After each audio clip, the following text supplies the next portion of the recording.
আমরা কিছুদিন আগে জানতে পারি যে সুনামগঞ্জের জগন্নাথপুর উপজেলাতে ভোটার বানানোর ক্ষেত্রে নিয়মকানুন মানা হচ্ছে না বা অনিয়ম করা হচ্ছে বা জাল ভোট বলতে পারেন, জাল ভোটার বানানো হচ্ছে, এরকম ধরনের তথ্য পাই। তো এইটা আপনারাও বিভিন্ন সময় পত্রপত্রিকায় লিখে থাকেন, আমরাও পত্রপত্রিকায় দেখি যে বিভিন্ন জায়গায় এরকম হচ্ছে। আপনারা আমাদের কাছে অনেক সময় জানতে চান যে আমরা কি ব্যবস্থা নিব বা ব্যবস্থা নিব কিনা বা ব্যবস্থা নিতে আমরা আগ্রহী কিনা বা কি ব্যবস্থা নেব ইত্যাদি ইত্যাদি। তো আমরা চিন্তা করি যে আসলে যদি বিষয়টি জানাজানি হয়ে যায় তখন যে বা যারা এইগুলোর সাথে জড়িত থাকে তাদেরকে কিন্তু আর পাওয়া যায় না, তারা হারিয়ে যায়। এবং এরকম কয়েকটি ঘটনা ঘটেছে। এরকমটা আমি এসে জানবার পরে আমি একটু ভিন্ন চিন্তা ভাবনা করি এবং স্বভাবতই কর্তৃপক্ষের পারমিশন গ্রহণ করে তারপরে আমরা 2 জন অফিসারকে এখান থেকে পাঠিয়ে দেই। কিন্তু আমরা আঞ্চলিক নির্বাচন কর্মকর্তা বা জেলা নির্বাচন কর্মকর্তা তাদেরকে এটা আমরা জানাইনি, না জানিয়ে পাঠিয়েছি, যাতে করে এই তদন্তটা সঠিকভাবে করা যায় এবং যারা জড়িত বলে আমরা সন্দেহ করছি বা যাদের সম্পর্কে আমরা তথ্য পাচ্ছি তাদেরকে আমরা হাতে নাতে ধরতে পারি, এরকম একটা চিন্তা করে আমরা পাঠিয়ে দিই। আমাদের এই সদস্যরা আপনার খুব কষ্ট করে বেবি ট্যাক্সি নিয়ে দীর্ঘ পথ পাড়ি দিয়ে ওই জগন্নাথপুরে পৌঁছায় এবং ওরা যারা কাজ করছিল, আমাদের থানা নির্বাচন কর্মকর্তা এবং ডাটা এন্ট্রি অপারেটর, ওদেরকে সাথে নিয়ে কাজগুলো করে এবং ওরা সাক্ষাৎ প্রমাণ পান। এই প্রমাণ পাওয়ার পরে যখন প্রমাণ পান তখন তাদেরকে জিজ্ঞেস করেন যে এইটা কিভাবে হলো। তখন আসলেই তারা স্বীকার করে যে হ্যাঁ, তারা এটা করেছেন। এখানে অনেক ঘটনা ঘটে এবং তারপরে ওরা আমাদেরকে জানায় যে এইভাবে তারা জেনেছে। এরপরে আমরা বলি যে যেহেতু তারা এই অপরাধের সাথে জড়িত থাকার প্রত্যক্ষ প্রমাণ পাওয়া গেছে, সুতরাং তাদেরকে তো আইনের আওতায় আনতেই হবে। তো আমরা সে সময় কমিশনের সাথে কথা বলি বা সেক্রেটারি স্যারের সাথেও কথা বলে আমরা কমিশনের পারমিশন গ্রহণ করে এদের বিরুদ্ধে আমরা প্রথমত কমিশনের পারমিশন নিয়ে, আমাদের যে থানা নির্বাচন কর্মকর্তা তার ক্ষেত্রে কমিশনের পারমিশন লাগে, তার পারমিশন গ্রহণ করি মামলা করার ক্ষেত্রে। এবং ডাটা এন্ট্রি অপারেটর যেহেতু আমাদের প্রজেক্টের এবং তার ক্ষেত্রে আমাদের কমিশনের পারমিশনের বাধ্যবাধকতা নেই, কিন্তু আমরা পিডি মহোদয়ের মতামত গ্রহণ করি এবং আমরা তাদের বিরুদ্ধে মামলা করি, যেটা গতকাল এই মামলাটি দায়ের করা হয়েছে। সম্ভবত এই মামলার তথ্য আপনারা এর মধ্যেই পেয়েছেন। মূলত আমাদের বলার উদ্দেশ্য ছিল আপনাদেরকে যে আপনারা অনেক দিন থেকে আমাদেরকে বলে আসছিলেন যে এরকম ধরনের অন্যায় হচ্ছে বা রোহিঙ্গাদের ভোটার করা হচ্ছে বা বিদেশিদেরকে তাদের অবর্তমানে ভোটার করা হচ্ছে এবং একের থাম্ব ইমপ্রেশন আরেকজনেরটা দিয়ে ভোটার বানানো হচ্ছে। আপনারা কি ব্যবস্থা নিতে চাচ্ছেন বা নিতে পারবেন? তো তারই আলোকে আমরা এই কাজটা করেছি এবং এই ক্ষেত্রে আমরা মনে করছি যে আমরা সঠিকভাবে ওদেরকে ধরতে পেরেছি। এটুকুই আপনাদের জানাবার ইচ্ছা ছিল। মামলার আসামি 2 জন। একজন হচ্ছে থানা নির্বাচন অফিসার ইটসেলফ, যার নাম মুজিবুর রহমান, এটা হচ্ছে জগন্নাথপুর সুনামগঞ্জ। আর একজন হচ্ছেন জুবাইর রহমান, উনি ডাটা এন্ট্রি অপারেটর।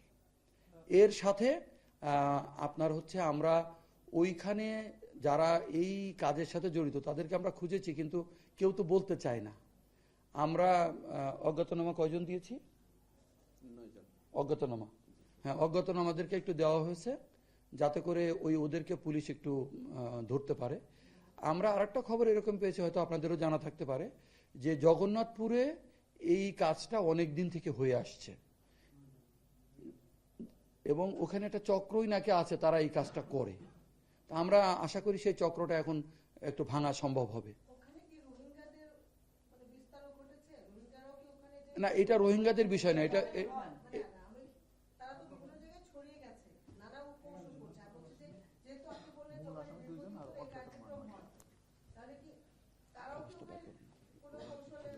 না, রোহিঙ্গাদেরকে এখানে নেওয়া হয়নি। ওরা যেটা করেছে, আসলে রোহিঙ্গারা কেন এখানে হয়নি সেটা তো আমি বলতে পারবো না, কিন্তু আমি যেটা শুনেছি সেটা হচ্ছে যে এক একটা ভোটার করার ক্ষেত্রে এই লক্ষ টাকা পর্যন্ত লেনদেন হয়। তো এই টাকা তো সবাই দিতে পারে না।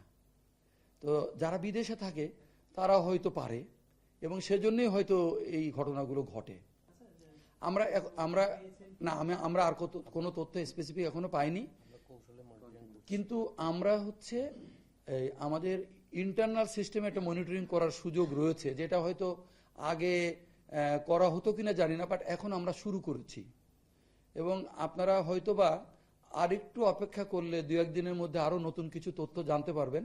আমরা একটু আমাদের মতো করে কাজ করছি, কারণ আমরা আপনাদেরকে জানাবো, কিন্তু আগে জানালে তো আমার কাজটা হয়তো এটা যেভাবে আমি সফল হয়েছে হয়তো ওইভাবে হতে পারবো না। সেজন্য আমরা আমাদের মতো করে ইন্টারনালি কাজ করছি। এবং এটা শুধু রোহিঙ্গার ব্যাপার না, আমাদের কাছে আরো অনেক ছোট ছোট তথ্য তো আছেই, আপনারাও দিয়ে থাকেন। তো সেইগুলো আমরা নিচ্ছি। যেমন একজন সাংবাদিক আমাকে 3টা কাগজ দিয়েছেন, আমি কিন্তু ওই কাগজটার উপরে এখনো কাজ করতে পারিনি, কিন্তু আমি কিন্তু কাজটা করব। যেহেতু আমার কাছে একজন দায়িত্বশীল লোক দিয়েছেন, তাহলে আমার দেখতে হবে, কিন্তু হয়তো আমি তাৎক্ষণিক ভাবে পাচ্ছি না, কিন্তু আমরা করব এটা।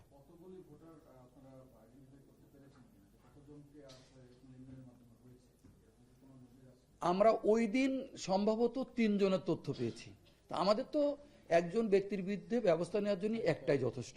এখন আমরা হয়তো আরো তদন্ত করে দেখব, এবং এটা বাকি যাদের মানে যেগুলো আছে সেগুলো আমরা তো আইডেন্টিফাই করার চেষ্টা করব। তোদের কিছু বলবা? আমরা না আইটির মাধ্যমে পাইছিলাম প্রথম 3 জন, পরে ওখানে গিয়ে 106 জন। ও আচ্ছা, হ্যাঁ, আমরা ওই যে প্রথম যে 3 জন পেয়েছিলাম, তারপরে আসলে টিমের সাথে আজকে আর কথা বলতে পারিনি, সেটা একটু পরে বলি আপনাদেরকে। আমি সকালে একটু অফিস আসতে দেরি করেছি, আপনাদের কাছ থেকে আমি সরি বলা উচিত, একটু সময় নিয়েছি। আমাদের টিমের মেম্বার ছিলেন, উনি বলছেন যে 106 জনকে আইডেন্টিফাই করা গেছে, যাদেরকে অন্যায়ভাবে ভোটার বানানো হয়েছে। হ্যাঁ, 106 জনকে।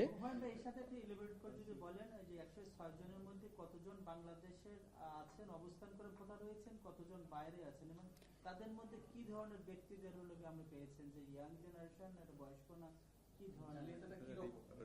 আচ্ছা, একটু বুঝিয়ে বলি।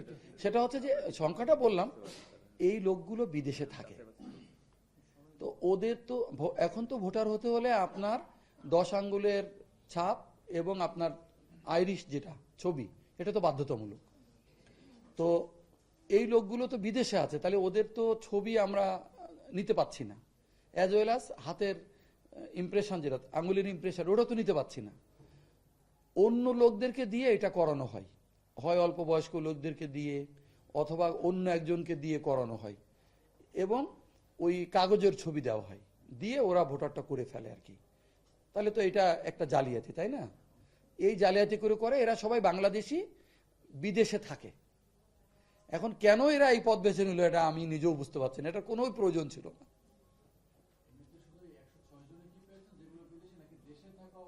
না না, দেশে থাকার কাউকে পাই না, সব বিদেশে থাকে এরা। আর দেশে থাকলে তো আসলে ধরেন সে তো যে এমনি করতে পারে, হয়তো একটু ভোগান্তি হয়, কিন্তু এত টাকা তো দেওয়া লাগে না।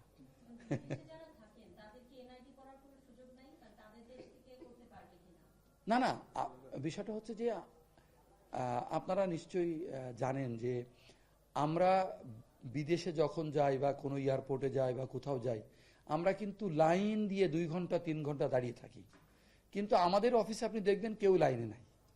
এই 7 তলায় এখন যান, সবাই কিন্তু মানে যার যার মতো আছে, এবং সবাই এক্ষুনি সেবাটা পেতে চান। ওই জায়গাটায় বিপত্তিটা বেশি হয়। একটা হচ্ছে যে আমাদেরও সমস্যা আছে, আমরাও ঠিক মতো এটা করতে পারি না, আবার যারা আমাদের কাছে আসেন তাদেরও অস্থিরতা কাজ করে।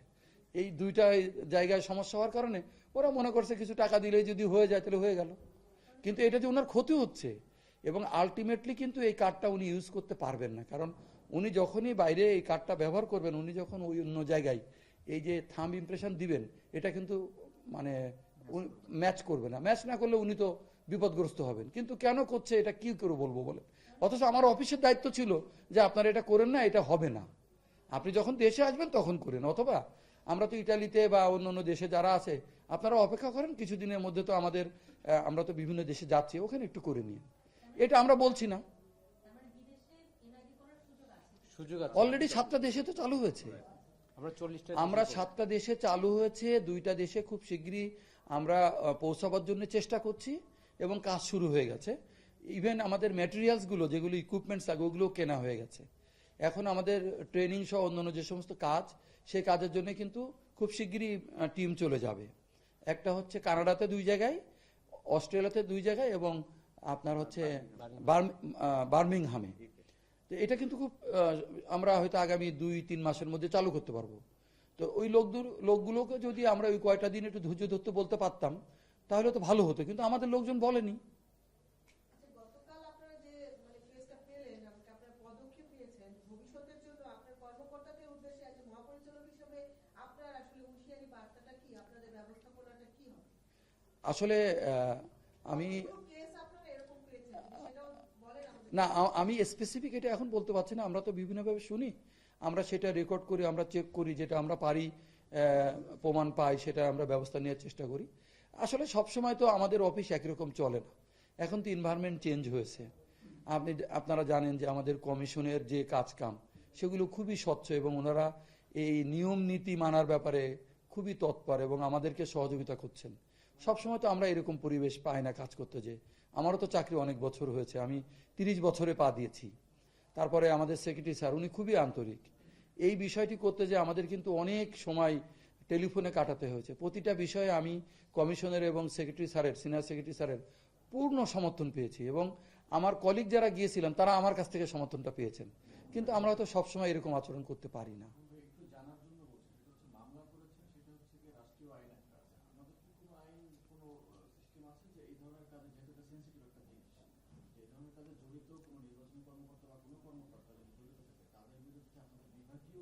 আমরা অলরেডি বিভাগীয় ব্যবস্থা নিয়েছি, তো সাসপেন্ড করা হয়েছে, অলরেডি সাসপেন্ড করা হয়েছে, সাসপেন্ড করেই মামলা দেওয়া হয়েছে।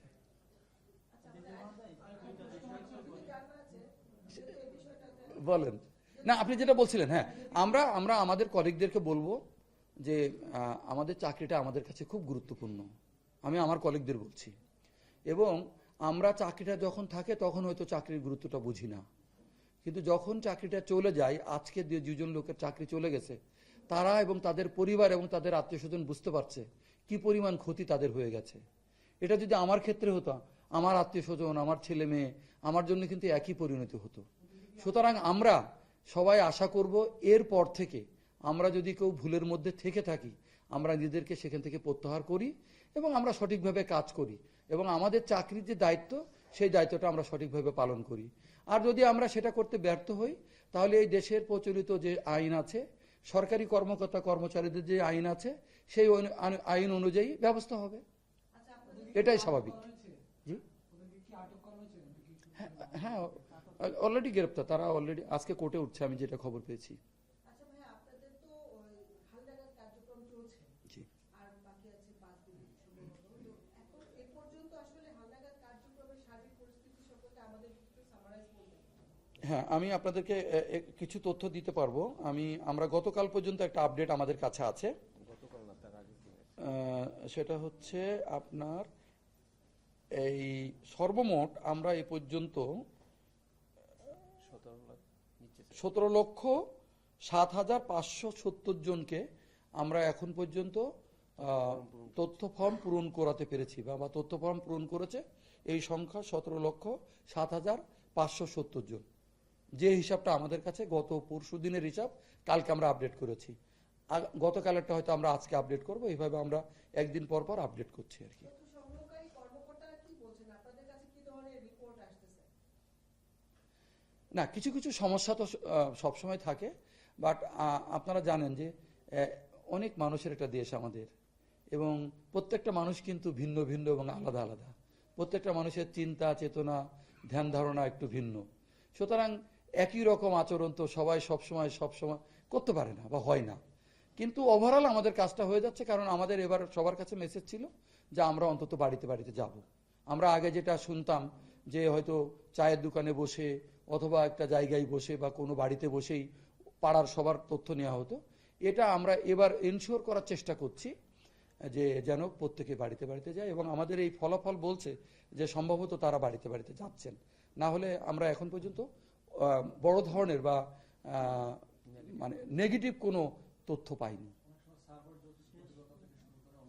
সার্ভারের বিষয়টা এখনো আসেনি, কারণ আমরা যখন আগামী 5 তারিখ থেকে আপনারা ছবি তোলা শুরু করব বা আমরা ইয়েটা নেওয়া শুরু করব, তারপরে যখন আমরা রেজিস্ট্রেশন করব তারপরে কিন্তু সার্ভারে আসবে। তা আমাদের সার্ভারে এখন যে ক্যাপাসিটি আছে সেই ক্যাপাসিটিতে আমরা মনে করছি যে আমাদের একটু সময় বেশি লাগতেও পারে, সেই জন্য আমরা ক্যাপাসিটি বাড়াবার জন্য উদ্যোগ নিয়েছি। তা আমরা যদি এর মধ্যেই যদি ক্যাপাসিটিটা আর একটু বাড়িয়ে ফেলতে পারি তাহলে হয়তো আমাদের জন্য সহজ হবে। আর যদি আমরা বাড়াতে নাও পারি আমরা মানে পর্যায়ক্রমে করে ফেলতে পারবো। এই ব্যাপারে আমাদের যারা কাজ করছে টেকনিক্যাল লোকজন তারা আমাদেরকে আশ্বস্ত করেছে এবং আমরাও মোটামুটি আশ্বস্ত।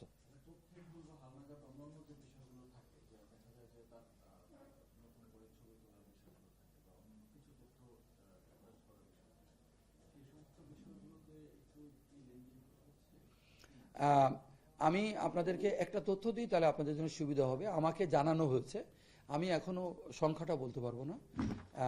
আমার কাছে আমি আপনাদেরকে জানিয়েছিলাম যে অনেক দিন থেকে প্রায় 2000-এর মতো আবেদন পেন্ডিং ছিল। তো আমি হ্যাপি যে আমি প্রায় শেষ করে ফেলেছি, মনে হয় আজকাল করলে আমার এখানে যে জমাটা ছিল শেষ হয়ে যাবে। আর আমার কাছে প্রতিদিন যেটা আসছে রাইট সংশোধনের আবেদন, যেটা ওই যে আমরা ক্র্যাশ প্রোগ্রাম করছি।